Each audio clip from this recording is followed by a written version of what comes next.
দিলাম ঝাঁকা, আরও জামরুল পড়ে, ঝাঁকা দিতেই থাকলাম, অনেকগুলো জামরুল পড়লো। এখন নতুন জামরুল আর পুরাতন জামরুল এইগুলো একাকার হয়ে গেল, কী আর করা, যাক পড়ুক, পড়তে থাকুক, পড়তে পড়তে যেখানে যেয়ে বাঁধে। সব জামরুল নিয়ে একসাথে চলে আসবো বাসায়, কিচ্ছু করার নেই, সবাইকে দিব জামরুল। আপাতত আমার জামরুল পাড়া শেষ পর্যায়ে চলে আসতে আসতে চিন্তা করলাম যে গাছে বসে কটা জামরুল খাই, দেখি কেমন লাগে। তো গাছে বেশ বাতাস হচ্ছিল, পারলাম না, গাছে ভয় লাগে, তাই আস্তে আস্তে টুকটুক করে নিচে নামলাম।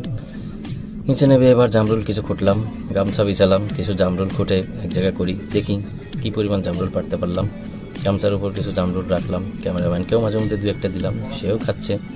যাই হোক, ফাঁকিবাজি করা যাবে না একদমই, জামরুল নিচের গাছের জামরুল খেতে তো হবেই, সবাইকে খাওয়াতে হবে, কিচ্ছু করার। জামরুল কুড়াতে কুড়াতে আমরা দুইজন খুবই ক্লান্ত হয়ে পড়লাম। যাই হোক,